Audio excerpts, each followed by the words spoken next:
నమస్కారం.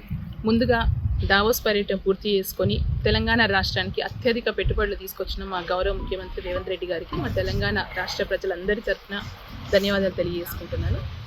ఇది చాలా గొప్ప విషయం, ఎందుకంటే ఇన్ని సంవత్సరాలలో ఎప్పుడు కూడా ఇంత పెద్ద పెట్టుబడులు అనేది తెలంగాణ రాష్ట్రానికి ఏ గౌరవ ముఖ్యమంత్రి కూడా తీసుకురాలేదు. కానీ అది పక్కన పెట్టి ఈరోజు కేంద్ర మంత్రి గౌరవ స్థానంలో ఉన్న కిషన్ రెడ్డి గారు మన గౌరవ ముఖ్యమంత్రి రేవంత్ రెడ్డి గారిని విమర్శిస్తున్నాడు. ఏంటంటే ఇది ఈరోజు తీసుకొచ్చిన పెట్టుబడులు 1,73,000 కోట్ల పెట్టుబడులు ఈరోజు తెలంగాణ రాష్ట్రానికి వస్తే అది కేవలం పేపర్కి మాత్రమే పరిమితం చేస్తారా, లేకపోతే డబ్బులు కూడా తీసుకొస్తారా అని విమర్శలు చేస్తుండ్రు. ఒక్కసారి కిషన్ రెడ్డి గారు మీరు ఆలోచించండి. దావోస్కి తెలంగాణ రాష్ట్ర ముఖ్యమంత్రే కాదు, వారితో పాటు ఉత్తరప్రదేశ్ ముఖ్యమంత్రి గారు, అలాగే మధ్యప్రదేశ్ ముఖ్యమంత్రి గారు, మీ బీజేపీ ప్రభుత్వం ప్రాతిపద్యం వహిస్తున్న ముఖ్యమంత్రులు కూడా వెళ్ళిండ్రు. వాళ్ళు కూడా ఎంఓయూలు తీసుకొచ్చుకుంటారు. మరి వాళ్ళు కూడా పేపర్కే పరిమితం చేస్తారా, లేకపోతే మా ముఖ్యమంత్రి లాగా డబ్బులు తీసుకొస్తారా అనేది మీరు ఒక్కసారి ఆత్మవిమర్శ చేసుకోవాల్సిన అవసరం ఉంది. మాటలకి ఏముంది, చాలా మాట్లాడవచ్చు. ఇన్ని రోజులు కేంద్ర మంత్రిగా మీరు వ్యవహరించిన సంగతి తెలంగాణ రాష్ట్ర ప్రజలందరికీ తెలుసు. మీరు తెలంగాణ రాష్ట్రానికి ఏం పెట్టుబడులు తీసుకొచ్చిండ్రో, ఏం ఉద్ధరించిండ్రో అన్నది తెలంగాణ రాష్ట్ర ప్రజలందరూ కూడా చూస్తున్నారు.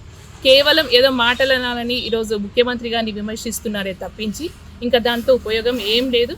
ఒక కేంద్ర మంత్రిగా కాకపోయినా కనీసం తెలంగాణ రాష్ట్ర ఒక సామాన్య పౌరుడిగా కూడా మీరు ఈరోజు గౌరవ ముఖ్యమంత్రి గారిని గర్వించాల్సిన అవసరం ఉంది, హర్షించాల్సిన అవసరం ఉంది. అది పక్కన పెట్టి ఈ విమర్శలన్నీ, నీచపు ఆలోచనలన్నీ పక్కన పెట్టకపోతే ఖచ్చితంగా ఈరోజు మా పార్టీ కార్యకర్తలే కాదు, మా నాయకులే కాదు, ప్రతి తెలంగాణ పౌరుడు కూడా మీకు సమాధానం చెప్పే సమయం వస్తుంది. అలాంటి పరిస్థితులు మీరు తెచ్చుకోవద్దు. మీ పదవికి, మీ వయసుకి గౌరవం ఇస్తున్నాం కాబట్టి ఇంకా గౌరవపదంగా హెచ్చరిస్తున్నాము.